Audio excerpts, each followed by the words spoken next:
May ayusin ako sa labas, guys. Kasama ko si Charlie.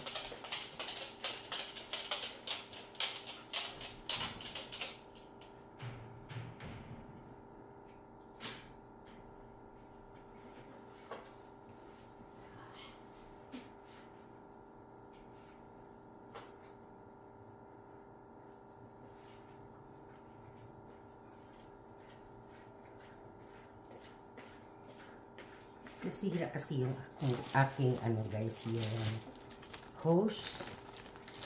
So,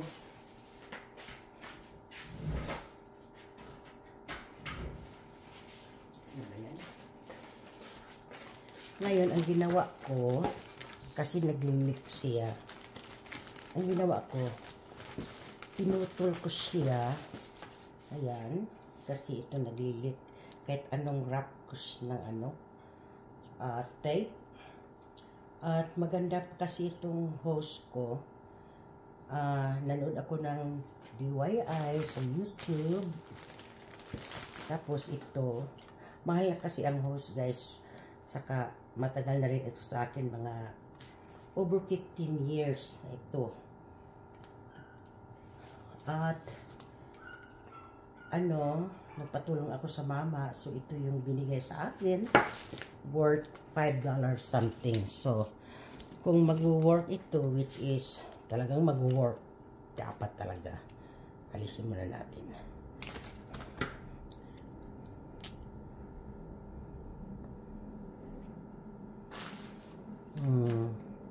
Ito guys.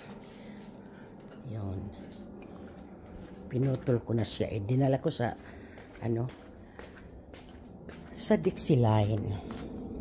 Ayan na si Charlie. At ito yung hose ko kasi gusto kong maglinis ng aking mga bintana. Ayan siya guys. Oh. Diba Charlie? Sandali nga. So, ganito lang daw ipasok.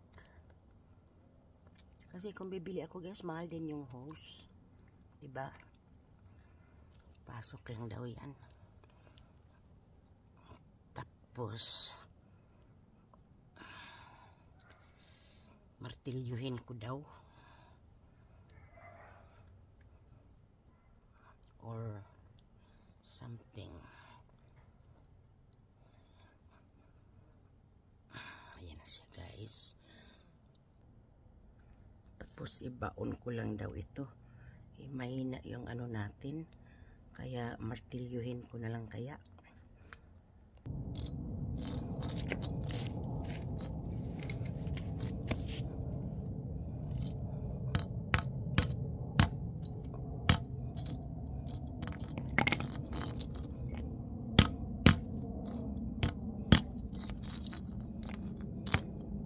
Kailangan kita dito bro Rickman. Ako na ang gumagawa nito bro. Kasi sayang at tumutulo. Sabi naman daw, hindi na raw kailangan ng tip. So, na-wrap around. So, makikita rin na natin kung hindi na siya maglilik.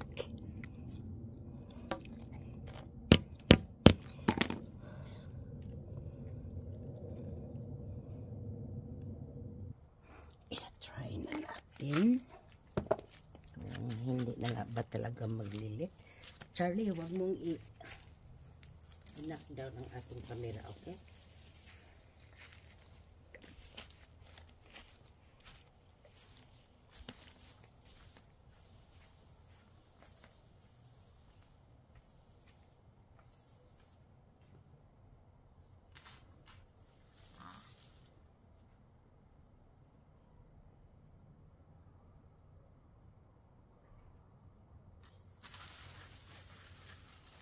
Laki-laki ng save ko. Nag-work siya. Kaysa bumili ako ng hose. Nasa 60 to 70 yata ang hose na or more. Yung magandang hose. Tulad yan. Ang haba-haba. Mahaba kasi yung hose ko eh. At sa 5 something lang nakasave ako. At Thank you for watching at salamat YouTube DIY. I mean DIY, do it yourself. DIY. At fix na ang aking host. Thank you, thank you. Right, Charlie, makaano na tayo dyan sa garden natin at makalinis na tayo ng ating bintana.